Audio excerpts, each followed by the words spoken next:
فیض حمید صاحب جو ہیں ایک ادارے کا ملازم تھا. اگر اس ادارے میں جو ہے ان کو کسی بات پر سزا دی گئی ہے تو یہ ان کا اندرونی معاملہ ہے, اور جب سیاسی معاملے پر بات ہوگی تو پھر انشاءاللہ ہم بھرپور جواب دیں گے. پاکستان کا یہ حال ہے کہ یہاں کے نوجوان ملک چھوڑ کر بھاگ رہے ہیں. یہاں کا انویسٹر جس نے یہاں فیکٹری لگائی ہوئی ہے وہ یہاں فیکٹریاں بند کر کے پاکستان چھوڑ کر جا رہا ہے. ہمارا جی ڈی پی گروتھ دیکھے, ہمارا فورن انویسٹمنٹ دیکھے, ہمارا جو ٹریڈ ڈیفیسٹ ہے وہ روزانہ کی بنیاد پر کہا جا رہا ہے. ہمارے فورن ریزروز دیکھیں اور ہمارے جو ریمیٹنسز ہیں اور ٹریڈ ڈیفیسٹ ان میں جو ہے تفریق دیکھیں. یہ ساری چیزیں جو ہیں اس بات کی گواہی ہے کہ 3.5 سال سے جو یہ تجربہ کر رہے ہیں یہ مکمل طور پر ناکام ہو چکے ہیں. پاکستان تباہی کی طرف جا رہا ہے, اور میں یہ حالات بھی دیکھ رہا ہوں کہ جو آج کی پوزیشن ہے ہماری اکانومی کی, اگر انہوں نے ہوش کے ناخن نہ لیے تو میرے خیال میں ان کو جو ہے پھر قرض کی ادائیگی کے لیے بھی رقم جو ہے ان کے پاس نہیں ہوگی. کیونکہ اگر ایک بندہ یا کوئی ملک اپنے 5,300 ارب روپے کی کرپشن پر چپ ہوتا ہے, اس پر سوال نہیں کرتا, اس کی جو ہے جانچ پڑتال نہیں کرتا, تو میرے خیال میں پاکستان کو یہ تباہی کی طرف لے کے جا رہے ہیں. دیکھیں جی, ہم کسی کے ساتھ نہ بغض کرتے ہیں اور نہ آنا پرستی کرتے ہیں. عمران خان صاحب جو ہیں وہ پاکستان کے مقبول ترین اور قبول ترین لیڈر اس لیے ہے کہ وہ پاکستان کی بات کرتے ہیں, وہ پاکستان میں اداروں کی مضبوطی کی بات کرتے ہیں. تو یہ تو غلط بات ہے کہ کسی بغض میں کسی کے ساتھ بیٹھنا. ہاں, پاکستان کے مفاد میں جو ہوگا انشاءاللہ تعالی ہمیں پوری امید ہے, بلکہ ہمیں یقین ہے کہ عمران خان صاحب وہ کریں گے اور عمران خان صاحب کی پارٹی بھی وہ کرے گی انشاءاللہ. صاحب یہ فرمائیے گا, آپ کہتے ہیں کہ بانی کی بہنیں غیر سیاسی ہیں, سیاست میں حصہ نہیں لیتی, تو پھر ان کی ملاقات کو سیاسی بنانے کی اجازت کون دیتے ہیں؟ دیکھیں, وہ سیاسی نہیں ہوتی. وہ جو عمران خان صاحب اندر بات کرتے ہیں وہ باہر لا کر قوم کے سامنے رکھتی ہیں, اور میرے خیال میں یہاں پر جو ہے آئین ہمیں یہ اجازت دیتا ہے کہ یہاں پر فریڈم آف سپیچ ہے, تو اس پر قدغن لگانا آئین کی خلاف ورزی ہے. تو جو یہ قدغن لگا رہے آپ ان سے سوال کریں کہ آپ آئین کی خلاف ورزی کریں. دیکھیں جی, میں اڈیالہ میں ایک دن آتا ہوں اور اپنے لیڈر سے ملاقات کے لیے آتا ہوں, جو میرا جمہوری حق ہے.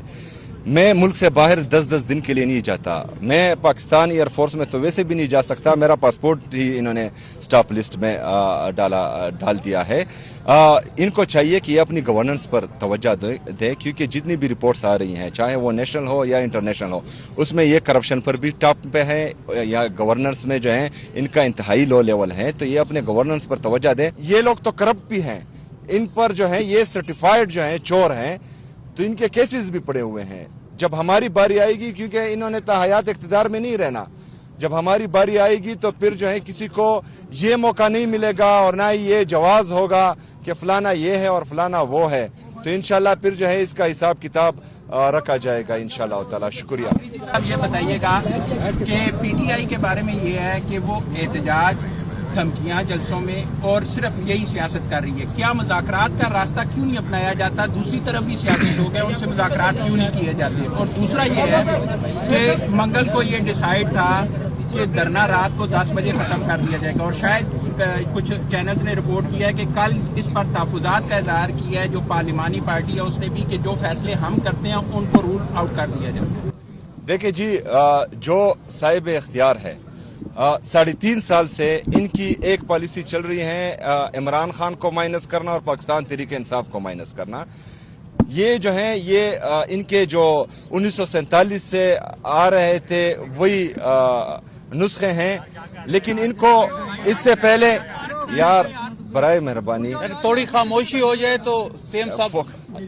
اچھا 1947 سے لے کر 9 اپریل 2022 تک یہ ہمیشہ سے ایک ہی نسخہ بار بار آزماتے رہے ہیں. لیکن اس سے پہلے ان کی خوش قسمتی یہ تھی کہ اس وقت کے جو سیاسی لیڈر تھے وہ جعلی لیڈر تھے, ان کے جو سیاسی کارکن تھے وہ ابن الوقت چڑھتے سورج کے پجاری تھے. 9 اپریل 2022 سے ان کو جو ہیں ایک ایسی قوم سے واسطہ پڑا ہے جو عمران خان صاحب سے عشق کرتے ہیں, تو یہ ان کے لیے آؤٹ آف کورس آئے ہیں. اور عشق جو ہے وہ نہ دبتا ہے نہ گھٹتا ہے, وہ ہمیشہ بڑھتا ہے. اور ان کا جتنا ظلم ہم پر ہوگا اور پاکستانی قوم پر ہوگا, پاکستان کی تحریک انصاف کے ورکرز پر ہوگا, تو انشاءاللہ یہ بڑھتا جائے گا. یہ نہ ڈرے گا, نہ دبے گا, نہ گڑے گا انشاءاللہ. یہ صاحب اختیار جو بھی ہے, اگر سیاسی پارٹیوں میں کوئی کہتا ہے کہ ہماری چلتی ہے اور ہم جو ہیں صاحب اختیار ہیں اور ہم جمہوریت کے چیمپئن ہیں,